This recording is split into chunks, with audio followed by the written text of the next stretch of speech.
ஒரு பக்கம் உக்ரைன் போர், இன்னொரு பக்கம் செங்கடல் பதற்றம். இதுக்கு நடுவுல ரஷ்ய அதிபர் புதின் ஒரு வெடிகுண்ட தூக்கி போட்டிருக்காரு. நீங்க என்ன தடை பண்றதுக்கு முன்னாடி நானே கேஸ் சப்ளையை நிறுத்தினா என்ன அப்படின்னு புதின் கேட்ட ஒரு கேள்வி இப்போ உலக நாடுகளை அதிர வச்சிருக்கு. இது வெறும் வியாபாரம் மட்டுமா, இல்ல உலக அரசியலை மாத்தி அமைக்க போற ஒரு மாஸ்டர் பிளானா?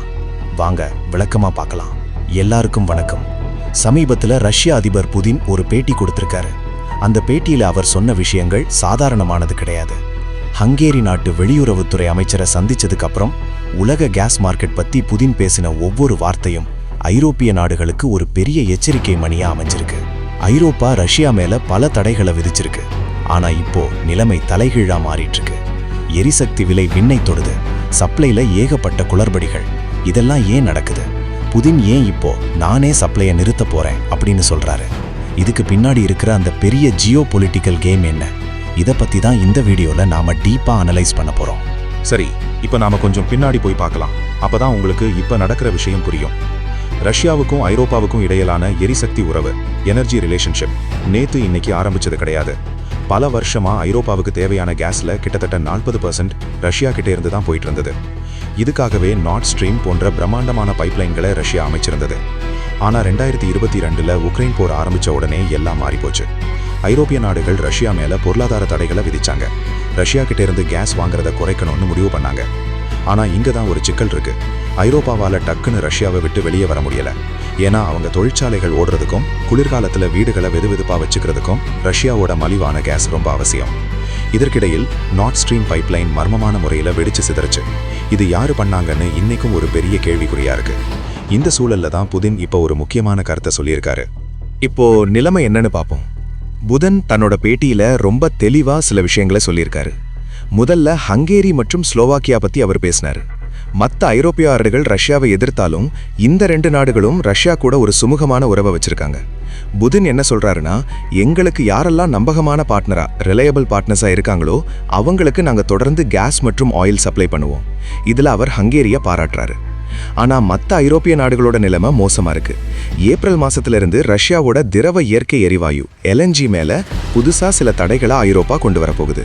2027க்குள்ள ரஷ்யா கிட்ட இருந்து ஒரு சொட்டு கேஸ் கூட வாங்கக்கூடாதுங்கிறது தான் அவங்களோட பிளான். இப்போ மார்க்கெட்ல கேஸ் விலை எவ்வளவு தெரியுமா? 1000 கியூபிக் மீட்டருக்கு $700 வரைக்கும் போயிருக்கு. இது ரொம்ப அதிகமான விலை. புதின் இதை சுட்டிக்காட்டி என்ன சொல்றாருன்னா, இதுக்கெல்லாம் ரஷ்யா காரணம் கிடையாது, ஐரோப்பிய அதிகாரிகளோட தப்பான கொள்கை தான் காரணம் அப்படின்னு நேரடியாவே அட்டாக் பண்றாரு. சரி, இங்கதான் நாம ஒரு முக்கியமான விஷயத்தை கவனிக்கணும். ஏன் இப்போ திடீர்னு விலை ஏறுது? புதினோட அனாலிசிஸ் படி இதுக்கு 3 முக்கியமான காரணங்கள் இருக்கு. தவறான எரிசக்தி கொள்கை. ஐரோப்பா ரொம்ப அவசரமா கிரீன் எனர்ஜி நோக்கி போறோம்னு சொல்லி அவங்களோட பாரம்பரிய எரிசக்தி ஆதாரங்களை அடிச்சுக்கிட்டாங்க. இது அரசியலுக்காக எடுக்கப்பட்ட முடிவே தவிர மக்களோட நலனுக்காக எடுத்ததில்லைன்னு புதின் சொல்றாரு. மத்திய கிழக்கு பதற்றம். ஈரான் மேல நடக்கிற அழுத்தங்கள், இஸ்ரேல் பாலஸ்தீன போர், இதனால செங்கடல் மற்றும் ஹார்முஸ் ஜலசந்தி வழியா வர்ற சப்ளை பாதிக்கப்படுது. இதனால உலக அளவுல ஆயில் மற்றும் கேஸ் விலை ஏறுது. அமெரிக்காவோட லாப நோக்கம். இதுதான் ரொம்ப இன்ட்ரெஸ்டிங்கான பாயிண்ட். ஐரோப்பாவுக்கு ரஷ்யாவுக்கு பதிலா அமெரிக்கா கேஸ் சப்ளை பண்ணுது. ஆனா அமெரிக்க நிறுவனங்கள் என்ன பண்ணுவாங்க? அவங்க ஒன்றும் ஐரோப்பா மேல இருக்கிற பாசத்துல சப்ளை பண்ணல.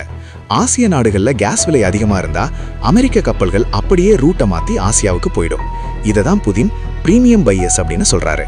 அதாவது யாரு அதிக காசு கொடுக்குறாங்களோ அவங்களுக்கு தான் அமெரிக்கா கேஸ் கொடுக்கும். அப்போ ஐரோப்பாவோட நிலைமை என்ன ஆகும் யோசிச்சு பாருங்க. இப்போ புதின் ஒரு அதிரடி யோசனையை சொல்லியிருக்காரு. நீங்க 2027ல எங்களை தடை பண்ண போறீங்கன்னு சொல்றீங்க. அதுக்கு எதுக்கு நாங்க காத்துக்கிட்டு இருக்கணும்? இப்பவே மற்ற நாடுகள்ல ஆசியா, சீனா, இந்தியா எங்களுக்கு பெரிய மார்க்கெட் உருவாகிட்டு இருக்கு. அதனால நாங்களே ஏன் இப்பவே உங்களுக்கு சப்ளை பண்றதை நிறுத்திட்டு அந்த புது மார்க்கெட்டுக்கு போயிடக்கூடாது அப்படின்னு ஒரு கேள்வியை வீசியிருக்காரு. இது ஐரோப்பாவுக்கு விடுக்கப்பட்ட ஒரு மிக பெரிய மிரட்டல். ஏன்னா ஐரோப்பா இன்னும் முழுசா தயாராகல. அதுக்குள்ள ரஷ்யா சப்ளையை நிறுத்தினா ஐரோப்பிய பொருளாதாரம் சீட்டுக்கட்டு மாதிரி சரிஞ்சிடும். இந்த விளையாட்டை சுத்தி இருக்கிற நாடுகளோட நிலைப்பாட்டை பார்ப்போம். அமெரிக்கா, அவங்களுக்கு இது ஒரு கொண்டாட்டம். ரஷ்யாவோட கேஸை ஐரோப்பாவிலிருந்து துரத்திட்டு தன்னோட LNGயை அதிக விலைக்கு விற்கிறாங்க. ஆனா அவங்களால ஐரோப்பாவோட மொத்த தேவையையும் பூர்த்தி செய்ய முடியுமாங்கிறது சந்தேகம்தான். சீனா, இந்தியா, ரஷ்யாவுக்கு இப்போ இவங்க தான் பெரிய கஸ்டமர்ஸ். ஐரோப்பாவுக்கு போக வேண்டிய கேஸ் இப்போ பைப்லைன் மூலமா சீனாவுக்கு போயிட்டு இருக்கு. இந்தியா அதிக அளவுல ரஷ்ய கச்சா எண்ணெயை வாங்குது. புதின் சொல்ற அந்த ரிலையபிள் பார்ட்னர்ஸ் லிஸ்ட்ல இவங்க தான் முன்னாடி இருக்காங்க. துருக்கி இது ஒரு முக்கியமான புள்ளி. புதின் தன்னோட பேட்டியில ஒரு திடுக்கிடும் தகவலை சொன்னாரு. ப்ளூ ஸ்ட்ரீம் மற்றும் டர்க்கிஷ் ஸ்ட்ரீம் பைப்லைன்களை வெடிக்க வைக்க உக்ரைன் முயற்சி பண்ணுதுன்னு அவர் குற்றம் சாட்டுறாரு. துருக்கி வழியா தான் இப்போ ரஷ்யா கேஸ் ஓரளவுக்கு ஐரோப்பாவுக்கு போகுது. இதையும் தடுத்துட்டா ஐரோப்பா கதி அதோ கதிதான். உக்ரைன் புதின் என்ன சொல்றாருன்னா, ஐரோப்பா உக்ரைனுக்கு பணமும் ஆயுதமும் கொடுக்குது. ஆனா உக்ரைன் அதே ஐரோப்பாவுக்கு கேஸ் வராம பைப்லைன்களை அட்டாக் பண்ணுது. இது பால் கொடுக்கிற கையை கடிக்கிற மாதிரி அப்படின்னு விமர்சிக்கிறாரு. சரி, அடுத்து என்ன நடக்க வாய்ப்பு இருக்கு? 3 விதமான சூழ்நிலைகள் வரலாம். கேஸ் விலை தாங்க முடியாம ஐரோப்பிய மக்கள் அரசாங்கத்துக்கு எதிராக போராட ஆரம்பிக்கலாம். இதனால ஐரோப்பிய நாடுகள் ரஷ்யா கூட ஒரு ரகசிய உடன்படிக்கைக்கு வந்து தடைகளை தளர்த்த வாய்ப்பு இருக்கு. புதின் சொன்ன மாதிரி ஏப்ரல் மாசமே ரஷ்யா ஐரோப்பாவுக்கான கேஸ் சப்ளையை முழுசா நிறுத்தலாம். அப்படி நடந்தா அடுத்த குளிர்காலத்துல ஐரோப்பாவுல மின்சாரம் இருக்காது, தொழிற்சாலைகள் மூடும். இது உலக பொருளாதாரத்துல ஒரு பெரிய மந்த நிலையை உருவாக்கும்.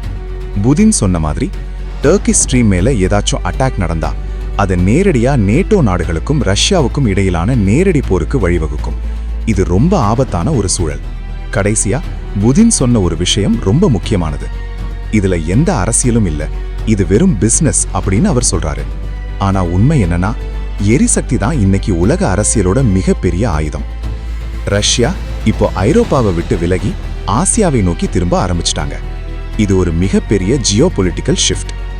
ஐரோப்பா தன்னோட பிடிவாதத்துல ரஷ்யாவை தள்ளி வைக்குதா, இல்ல தன்னோட சொந்த கால்லையே சூனியம் வச்சுக்குதான்னு காலம் தான் சொல்லணும். நீங்க என்ன நினைக்கிறீங்க? புதின் சொல்ற மாதிரி ஐரோப்பா தப்பான முடிவுகளை எடுக்குதா, இல்ல ரஷ்யா எரிசக்தியை வச்சு உலகத்தை மிரட்டுதா? உங்களோட கருத்துக்களை கீழே கமெண்ட்ல சொல்லுங்க.